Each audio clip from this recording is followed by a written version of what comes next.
الشيطان اللعين الرجيم. بسم الله الرحمن الرحيم، وأفضل الصلاة وأتم السلام على أشرف الأنبياء وسيد المرسلين محمد المصطفى وآله الطيبين الطاهرين. اللهم صل على محمد.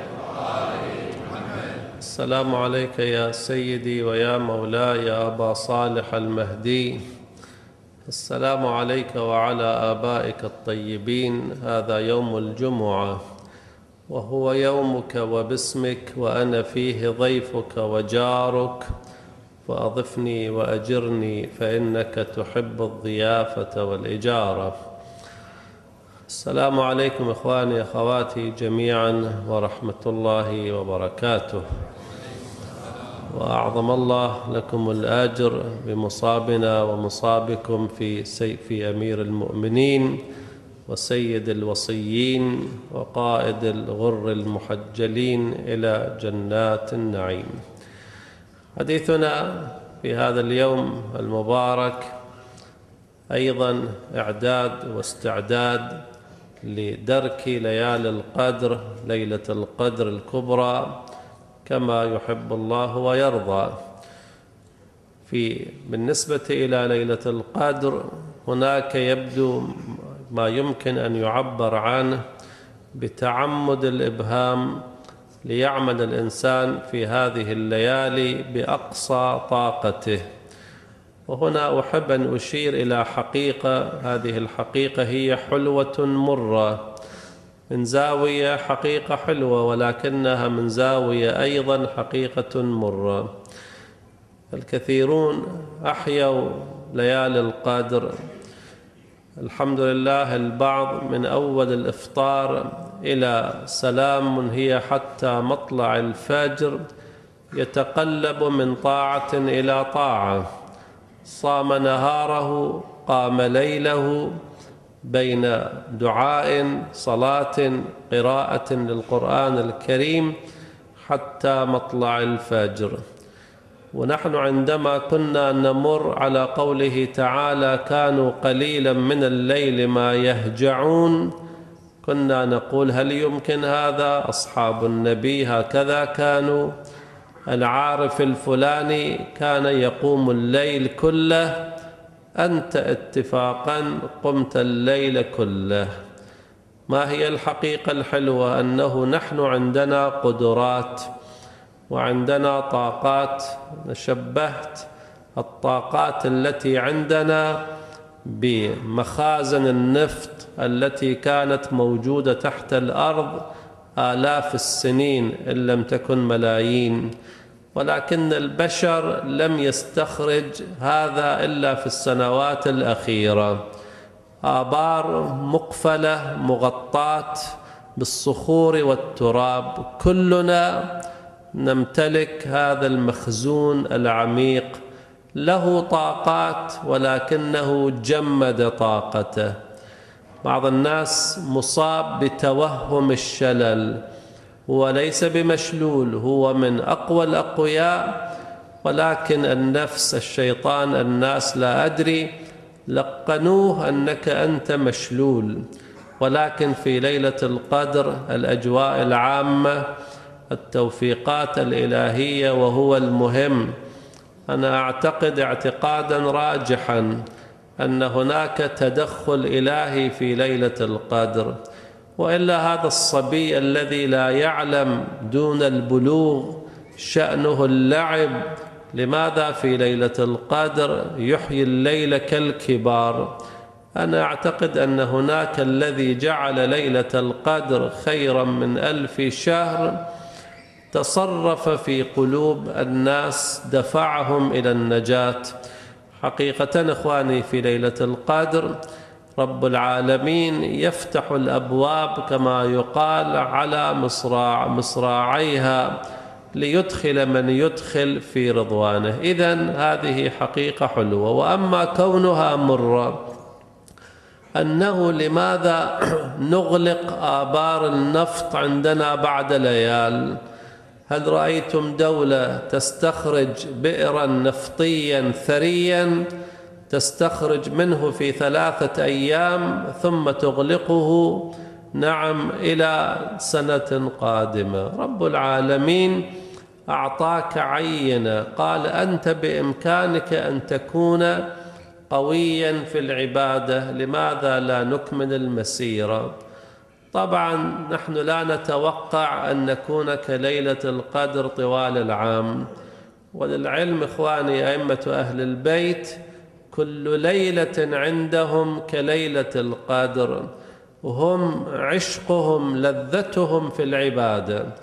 ولكن نحن إخواني ما دمنا استمتعنا بليالي القدر، تعالوا نبقي شيئا من بركات ليالي القدر طوال العام. من باب المثال المقرب، بعض الشركات عندما تريد أن تسوق من بضاعتها، شركة جديدة مصنع جديد، تعمل عينات من المنتج وتوزع هذه العينات على المستهلكين. يعني يا ناس، نحن عندنا هذا المنتج، جربوه، فإن أعجبكم خذوا الكثير منه. رب العالمين هكذا شأنه مع العباد على ما نفهم. ذوقنا شيئا من حلاوة قربه في ليلة القدر. أنا ليس كلامي مع الذين لا يحيون ليالي القدر. بالله عليك، لو أن في ليلة القدر دعيت إلى أحلى مائدة في الأرض، هل تستجيب؟ هل تترك مناجاة رب العالمين؟ تقول أبدا. نعم، بعد انتهاء ليالي القدر أفكر في الاستجابة. أنا الآن أترك بيت ربي، أترك دعاء الجوشن مثلا، أترك مناجاة الإمام زين العابدين عليه السلام لأذهب آكل طعاما؟ إذن رب العالمين يريد أن يريك شيئا من عوالم قدسه، من عوالم قربه. فالمؤمن يبحث عن المنجم. ما دمت قد استمتعت بهذه العينة، بهذا المنتج الصغير، حاول أن تشتري هذا المنتج. رب العالمين ليس بناؤه أن يعطيك في كل ليلة ما يعطيك في ليلة القدر. بعض الناس لا يحضر المساجد إلا في ليلة القدر. بعض الناس رب العالمين لا يعطيه الخشوع إلا في ليلة القدر. هذه منة، هذا تفضل. حاول أن تبحث عن هذا العالم المصغر. ولهذا دعوتي لإخواني بعد شهر رمضان المبارك أن نلتزم أن نحيي الليل ولو في 5 دقائق، أقله الشفع والوتر. يا من أحييت ليلة القدر من الليل إلى الصباح، أنت صاحب القدرة. الوفاء لشهر رمضان المبارك أن نقيم الليل ولو في هذه الدقائق 5. الوفاء للقرآن الكريم، كنت تقرأ في اليوم جزءا كاملا على الأقل مثلا. بعد شهر رمضان لا تغلق القرآن إلى سنة قادمة. بعض الناس بعد أن ينتهي الشهر لا يقرأ من كتاب ربه آية واحدة إلى موسم قادم. على كل، هذه في الواقع هذا عتاب، ما شئت فعبر، عتاب لأنفسنا. بعد هذه النقطة ننتقل إلى نقطة أخرى، وهي مهمة أيضا إن شاء الله. في شهر رمضان المبارك، في أول الشهر الكريم، عادة هكذا نقسم الصيام: صيام العوام، وصيام الخواص، وصيام خواص الخواص. وأعتقد أن الفرق بين، ولكن مرور سريع. صوم العوام الإمساك عن الطعام والشراب وباقي المفطرات، وهو أمر هين. البعض يمن على الله تعالى بصيامه هذه الأيام، حتى الأطفال الصغار يصومون. إذن هذا هو صوم العوام. صوم الخواص أن يمسك جوارحه عما لا يرضي الله عز وجل. الذي يصوم الشهر ويغتاب هذا استعمل مفطرا أخلاقيا. تصور إنسان في شهر رمضان يذهب للمقابر يستخرج أبدان الموتى يقطعهم قطعة قطعة ثم يأكل من لحمه في شهر رمضان. هذا الخبر لو كان صادقا لانتشرت في فضائيات العالم. وجد إنسان في مكان ما أفطر وأكل لحم ميت، والحال بأن هذه العملية نمارسها بكل سهولة. في نهار شهر رمضان الإنسان يغتاب من يغتاب. هذا الإنسان استعمل مفطرا أخلاقيا لا يقضي الصوم، ولكن أي صوم هذا؟ إذن صوم الخواص أن تمسك الجوارح عما لا يرضي الله عز وجل. ولطالما قلنا إخواني المؤمن يصل إلى درجة من اليقظة القلبية والفكرية، أصلا جوارحه لله عز وجل. يذهب إلى بلاد الغرب ويرجع وكأنه اقتحم ميادين القتال. ذهبت ولم أنظر إلى امرأة قط، هذا جيد، ولكن ماذا عملت؟ جارحة في جمجمتك خلقها رب العالمين وقال لا تنظر إلى فلانة، ولم تنظر. أنت إنسان أمين لا بأس بك. لسانك هذا لا تحركه في الحرام.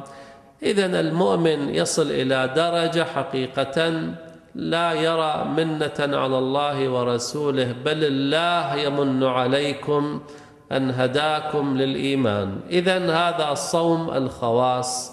وماذا بقي؟ ما هو صوم خواص الخواص؟ هذا الصوم صوم القلب، أن يصوم الإنسان عما سوى الله. قل الله ثم ذرهم. أنا عندما أرى مؤمن يتأثر بكلام الغير، عنده مشكلة أسرية، مشكلة اجتماعية، فلان قال كذا وفلانة قالت كذا، أنا أقول لهؤلاء طبعا حقيقة الذي له من أعداء أو له أصدقاء جهل، له زوجة لا توافقه في المزاج، واقعا هذه مصيبة، ولكن للبعض ليست بمصيبة. قل الله ثم ذرهم. المؤمن يصل إلى درجة حقيقة لا يقيم وزنا لما سوى الله. ولهذا في حوزاتنا العلمية عندما يجتمع المبلغون أمام المرجع مثلا للذهاب إلى التبليغ، الآية التي تتلى عليهم ما هي؟ الذين يبلغون رسالات الله ويخشونه ولا يخشون أحدا إلا الله. المؤمن لا يرى سوى الله عز وجل ليخاف منه، لا يرى سواه ليرجو منه، لا يرى سواه ليتأثر بكلامه. وخاصة إذا كان كلام باطل، إنسان يظن بك سوءا ويأخذ موقف على أساس هذا الظن السيء. هو باطل في باطل، هو باطل وبنى رأيه على باطل. لماذا أنت متأثر؟ لو كان بيدك لؤلؤة وقال الناس بأنها جوزة هل يضرك شيئا؟ قال لا. لو كانت بيدك خزفة وقال الناس بأنها جوهرة هل ينفعك شيئا؟ قال لا. إذن صوم الخواص خواص الخواص أن تنقطع عما سوى الله عز وجل. وهذه هنا بشارة صغيرة وأكمل الحديث. إذا وصل الإنسان لهذه الدرجة من الانقطاع وأنه لا يرى سوى الله عز وجل، تتحول الدنيا عنده إلى جنة. في الجنة ماذا؟ ورضوان من الله أكبر. هذا الرضوان يعيشه في الدنيا قبل الآخرة. ولهذا المؤمن من أقوى الناس كما يقال أعصابا. هذا التعبير جديد لم تكن في السنوات القديمة. وبتعبير القرآن الكريم نفس مطمئنة لا يتحرك أبدا في الأزمات. إذن هذا صوم الخواص. ما الذي أردت أن أقول؟ كلامنا هذا الكلام يقال في أول الشهر الكريم. أريد أن أقول أيضا ليالي القدر على مراحل ثلاث، قياس صحيح بموازاة الصيام. كونوا معي جيدا، هذا الحديث ينفعنا هذه الليالي والأيام. هناك إحياء العوام، وهناك إحياء الخواص، وهناك إحياء خواص الخواص. ما دامت الفرصة متاحة لننظر نحن من أي هذه الأقسام. أما إحياء العوام فهو هذه القراءة المتعارفة.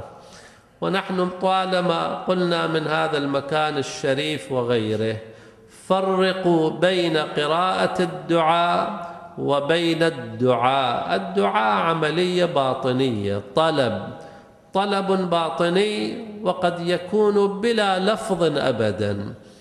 الزوج يريد ماء، شفتاه يابستان، الزوجة تنظر إليه تأتي لها بالماء. هو ما طلب، ولكن شكله جاء من العمل مرهق، شفتاه يابستان، هناك طلب في باطنه يصيح في باطنه. هذا بالإشارات يؤتى له بالماء. إذن الدعاء حالة باطنية. الآن جريان الدمع علامة على ذلك. ولكن بعض الناس كما قلنا إحياء العوام، يقرأ ويقرأ ويقرأ، طبعا له شيء من الأجر. نعم، لو دار الأمر بين النوم وبين قراءة الدعاء، هذه هيئة يحبها الله. إنسان جالس في المصلى ويقرأ ويدعو أو يقرأ الدعاء، هذا خير من العدم. ولكن إحياء الخواص ما هو؟ إحياء الخواص في ليلة القدر أن حقيقة يتحدث مع رب العالمين. طوبى لعبد تحول عنده الدعاء اللقلقي إن صح التعبير إلى حديث. الدنيا فيها أزمات، فيها ضيق، إنسان يريد أن يشكو إلى ربه لا من الناس، من قلبه هو. إلهي قلبي محجوب ونفسي معيوب وهواي غالب وطاعتي قليلة ومعصيتي كثيرة. إنسان يضيق صدره فيتحدث مع رب العالمين كما يتحدث الحبيب مع حبيبه. قرأتم في الجوشن، في دعاء الجوشن: يا أحب من كل حبيب، هو أقرب إليك من حبل الوريد. من وصل إلى هذه الدرجة قلنا كان من أكبر المستمتعين. الآن ما هو صوم؟ ما هو إحياء خواص الخواص؟ لا أدري هل البيان يسعفني لبيان هذا المعنى. بعض الدرجات، بعض المشاعر كما يقال في عرف القوم تدرك ولا توصف، تدرك ولا توصف.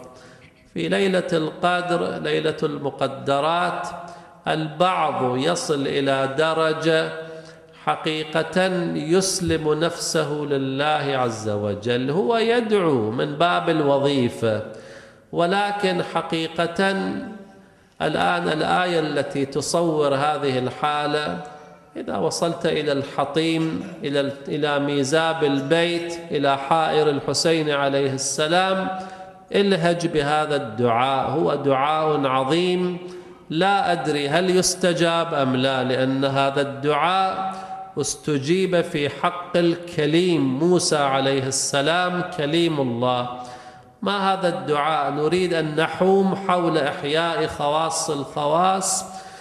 رب العالمين قال: وألقيت عليك محبة مني ولتصنع على عيني، ولتصنع على عيني. المؤمن يصل إلى هذه الدرجة، رب العالمين يستخلصه لنفسه، يجتبيه لنفسه.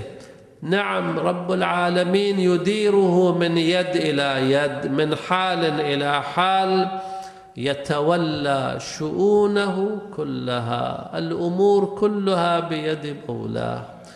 هذه هي ليلة القدر الكاملة، أن يصل الإنسان إلى درجة نعم يرى نفسه بين يدي الله عز وجل يقلبه كيفما شاء، حاله في المرض كحاله في الصحة، أمرضه رب العالمين شافاه رب العالمين. اليوم الذي هو فيه معافى كحالته وهو مريض. قد يقول قائل ويوجد هكذا إنسان على وجه الأرض؟ يوم المرض كيوم الشفاء، يوم الفقر كيوم الغنى. نعم القرآن يقول لكي لا تأسوا على ما فاتكم ولا تفرحوا بما آتاكم. اليوم خسر 1000 وغدا ربح 1000. باطنه هو الباطن، حقيقة لا تجد تغيرا في باطنه، لا يأسى على ما فاته ولا يفرح بما آتاه، لا يأسى على مرضه ولا يفرح من شفائه. هكذا إنسان نعم هذا هو القرآني.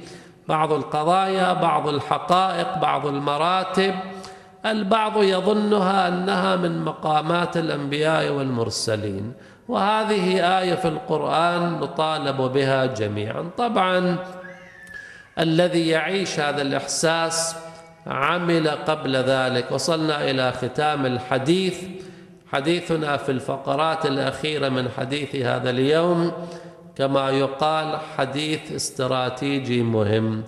لماذا في الليلة 24 نفتقد أجواء ليلة القدر؟ أحدنا يريد أن يصلي ركعتين يثقل عليه، 3 ليال 5 ليالي أحياها، الآن يريد أن يقوم بعمل بسيط لا يمكن. وأما بعد انتهاء شهر رمضان أنا من الآن أحذر نفسي وإخواني، بعض الناس حاله في شهر شوال أسوأ من شهر شعبان، يا لها من كارثة. شهر رمضان المبارك صمنا نهاره قمنا ليله، أين أثر شهر رمضان؟ يوم العيد البعض يفقد كل مكاسب شهر رمضان. في شهر شعبان له جو عبادي، له ما له في شهر شوال، وإذا هو بأسوأ مما كان عليه قبل شهر رمضان. ما هو السبب؟ سنأتي لعل في يوم العيد نتكلم عن هذا المعنى.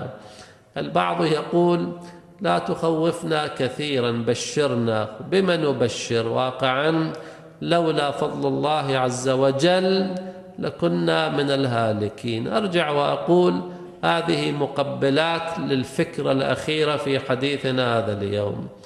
إخواني مشكلتنا نحن هذه أم المشاكل وأم الأمراض، أنه لم نتخذ إلى الله سبيلا. أحدنا يذهب الحج فيحيي بعض الأيام، شهر رمضان يحييه، لم يتخذ إلى ربه سبيلا، ليست له استراتيجية في الحياة. بمثابة أب ثري له أموال يأتي للمنزل يعطي الولد 1000 دينار، يعطي البنت 2000 دينار، يوزع هنا وهناك، لا بيت له، لا مستقبل له، لا استثمار له. هذا الإنسان مبعثر، له أموال ولكن هنا وهناك. بعض الناس له طاعات، له حجج، له زيارات، له صوم، ولكنه مبعثر. أنا شبهت هذا الإنسان بإنسان يقال له ابن بناء، يقول لبيك، يشتري طنا من الحديد ويرميه في الصحراء، يشتري طنا من الإسمنت بجواره، يشتري طنا من الرمل بجواره. هذا الإنسان يقوم له بناء، لا خارطة، لا مهندس، لا مستشار، لا خطة، لا ميزانية، هذا لا يقوم له بناء. نحن كهذا الإنسان نجمع الأمور في شهر رمضان كما قلنا في الحج، في الزيارة في محرم، ولكن أين البناء؟ لا بناء. في سن 70 و80 لا مراقبة، لا رقة، لا كمال، لا كذا، لأن هذا الإنسان نعم أخذ مواد البناء وجمعها أكواما هنا وهناك. إذن ماذا نعمل؟ لا بد من خطة. أول خطوة في ليالي القدر أنا أقولها بملء الفم: لو نمت في ليلة القدر إلى الصباح قبل أن تقوم في ربع ساعة صممت أن تغير مجرى حياتك، أنت من أفضل الناس. غير مجرى الحياة. نحن في أين وإلى أين؟ مثاله الواضح البوصلة. يقال فلان لا بوصلة له. البوصلة ماذا تعمل؟ اتركها تتجه إلى الشمال، اجعلها في دائرة مغناطيسية تنحرف، ولكن خذ المغناطيس ترجع إلى جهتها. المؤمن هكذا له بوصلة إلى جهة رب العالمين. الآن شهوة هنا، غضب هناك، ولكن يعود إلى رشده. كمثل السنبلة يخر تارة ويقوم أخرى. رأيتم سنبلة القمح؟ تأتي الرياح تقول مزرعة القمح هذه دمرت، ولكن تنتهي الرياح وإذا بالسنبلة تقف.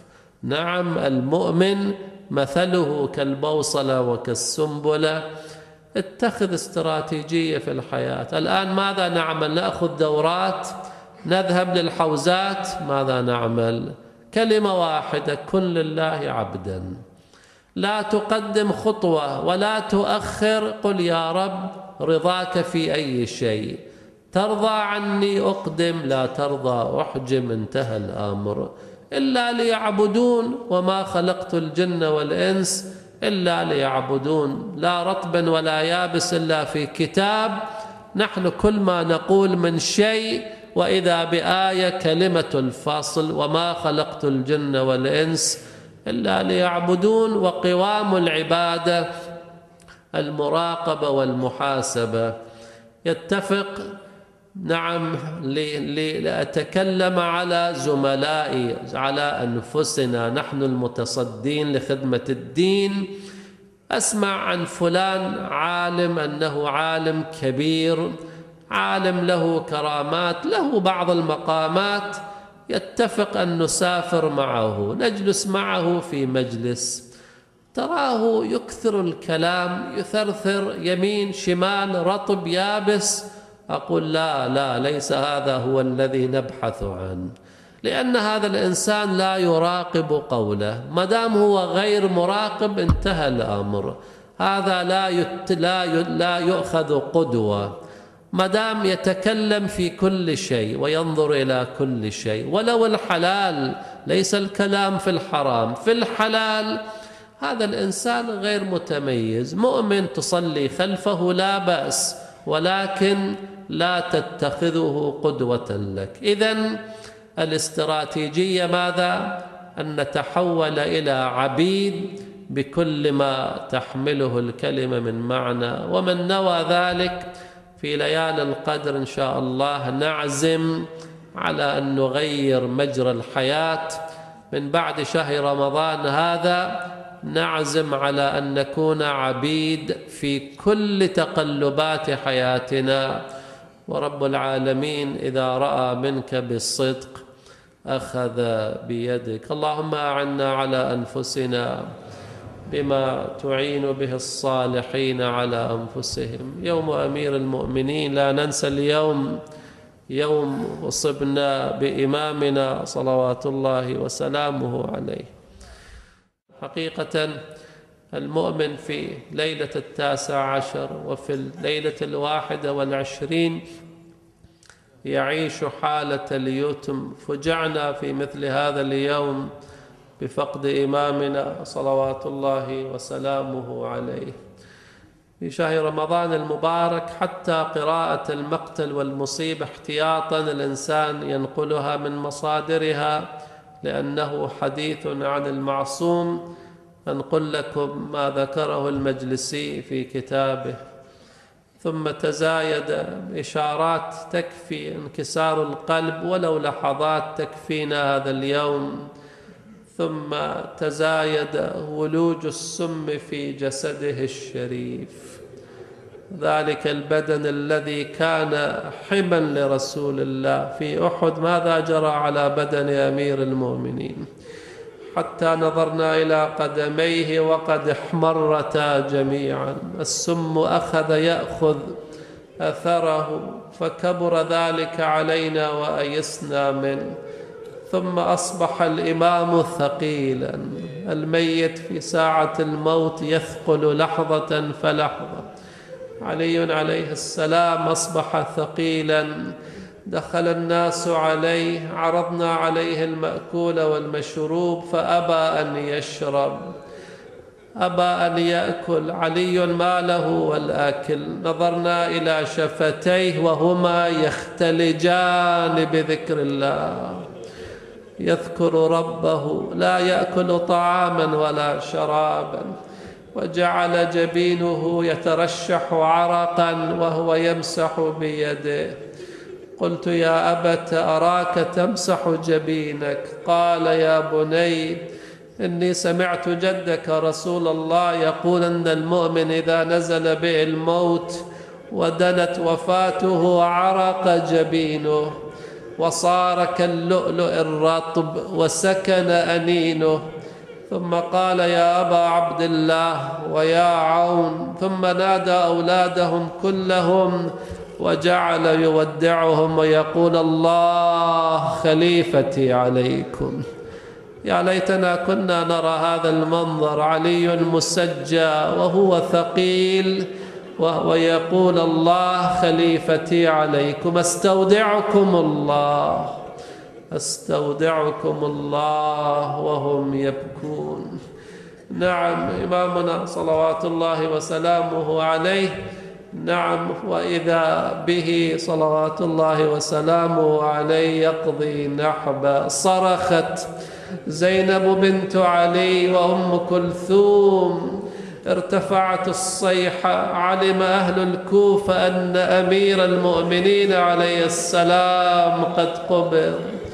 أقبل النساء والرجال أفواجا أفواجا، ارتجت الكوفة بأهلها، كثر الضجيج، فكان ذلك كيوم مات فيه رسول الله. يا أمير المؤمنين، أهل الكوفة جاءوا أفواجا أفواجا لتشييعك، كفنوك، ذهبوا بك إلى مثواك الآن. ولكن يا أمير المؤمنين لا يوم كيوم ولدك الحسين. ما غسلوه ولا لفوه في كفنه يوم الطفوف ولا مدوا عليه رداء. زينب عليها السلام في مثل هذه الأيام تبكي، ولكن بجانبها الحسن والحسين، بجانبها العباس يكفكف من دموعها. ولكن جاء ذلك اليوم لسان حالها أقلب طرفي، لا حمي ولا حمى. أين العباس؟ أين الحسين؟ سوى هفوات الصوت من فوق أضلعي. أنا أذكر لكم اسم أمير المؤمنين تبكون شوقا حبا. زينب عليها السلام عندما تسمع اسم أبيها ألا تبكي شوقا إلى أبيها؟ ولكن وتعلمون يا محبون، انتهى حديثي، أو تعلمون ماذا جرى في يوم عاشوراء؟ أيسوقها زجر بضرب متونها والشمر يحدوها بسب أبيها. أنا أقول هكذا إخواني، سب أبيها كان أوقع عليها من السياط. وماذا فعل علي حتى يسب على المنابر؟ نقموا نكير سيفه وشدة تنمره في ذات الله. ألا صلوات الله عليك يا مولاي يا أبا الحسن، عشت سعيدا وقتلت سعيدا وتحشر سعيدا. اللهم اشهد علينا بأننا نحب عليا، نبكي على مصائبه، نفرح لفرحه، نحزن لحزنه وحزن أولاده. اللهم احشرنا تحت لوائه يوم لقائك في ذلك اليوم، يوم العطش الأكبر، حيث لا ماء ولا ساقي. اسقنا من حوضه شربة هنيئة لا نظمأ بعدها أبدا. انتهى الحديث، ولكن نتوجه بالخطاب إلى مولاتنا فاطمة. يا مولاتنا يا فاطمة، يا أم الحسنين، أعظم الله لك الأجر ببعلك يا أمير المؤمنين. يا مولاتي انظري إلى مجلسنا هذا، مجلس بكينا فيه على مصائب علي. اشفعي لنا عند أبيك رسول الله وعند أولادك الطاهرين. اللهم اجعلها محبة باقية إلى يوم لقائك. اللهم ارزقنا في الدنيا زيارتهم وفي الآخرة شفاعتهم، وثبتنا على ولايتهم. اللهم اجعل شهر رمضان هذا خير شهر رمضان مر علينا منذ أن خلقتنا. اللهم وفقنا فيما بقي من ليالي القدر لما تحب وترضى. اللهم أبلغ سلامنا إلى إمام زماننا، واردد إلينا منه السلام، لين قلوبنا لولي أمرك. وصلى الله على محمد وآله الطيبين الطاهرين.